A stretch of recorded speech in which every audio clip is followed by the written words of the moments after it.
Salam Allahim kafirim, saudara-saudara, diberkatilah saudara, damai sejahtera atas saudara semua. Jemaat Kehilat Ben Elohim Yahweh. Saudara-saudara, sejumlah pertanyaan datang pada saya. Bolehkah orang-orang percaya yang sudah dikuduskan dengan darah Yesus Hamasiah Sang Mesias bercerai? Bolehkah orang Nasrani bercerai? Dengan kata lain demikian. Dan marilah saudara, pertanyaan itu kita jawab dengan firman Elohim, firman Tuhan. Karena yang menetapkan orang untuk masuk perkawinan jadi suami istri itu juga Elohim. Maka kita akan menjawab pertanyaan itu dengan jawaban dari Elohim di dalam firman-Nya. Haleluya. Kitab Matai atau Matius 19 ayat 9 mengatakan demikian, saudara-saudara. Ini yang bicara adalah Tuhan sendiri. Tetapi aku berkata kepadamu, barang siapa menceraikan istrinya kecuali karena zina, lalu kawin dengan perempuan lain, ia berbuat zina. Itulah saudara-saudara. Dan terjemahan yang lain, saudara-saudara, mengatakan demikian. Dan aku berkata kepadamu bahwa siapa saja yang menceraikan istrinya kecuali atas dasar percabulan dan dia mengawini yang lain, dia berzina. Dan siapa yang mengawini wanita yang telah diceraikan, dia berzina. Dengan demikian, saudara-saudara, kita bisa memahami dan mengerti bahwa Tuhan menetapkan suami dan istri menjadi satu. Dan pada prinsipnya tidak boleh diceraikan oleh siapapun. Tetapi Tuhan memberikan pengecualian.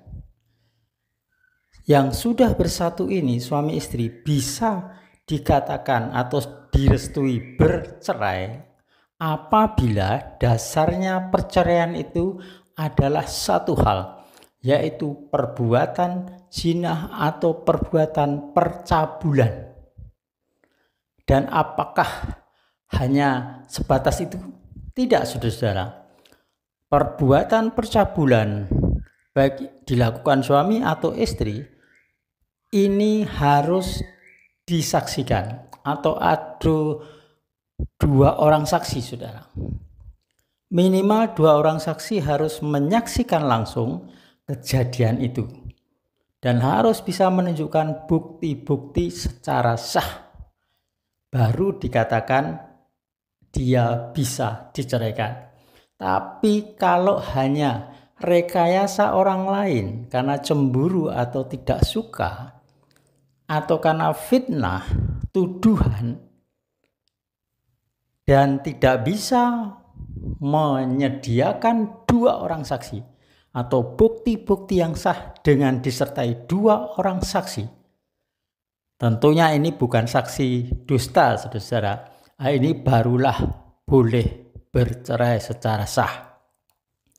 Tetapi kalau perceraian dasarnya bukan karena percabulan atau perzinahan baik suami atau istri yang melakukannya, kemudian mereka bercerai, kemudian istrinya kawin dengan laki-laki lain, maka istri tadi dikatakan berzina di hadapan Bapa. Atau laki-lakinya mengambil perempuan lain menjadi istrinya, juga laki-laki itu dikatakan berzina di hadapan Bapa. Oleh sebab itu, saudara-saudara, dengan kata lain, secara prinsip kalau terjadi perbuatan penyimpangan hubungan karena percabulan atau perzinahan baik dilakukan istri atau suami, maka boleh bercerai. Itulah, saudara-saudara, kebenaran dari firman Elohim, bukan dari pendeta, penginjil, pastor, atau tokoh rohani lain, atau tokoh-tokoh yang paling dihormati.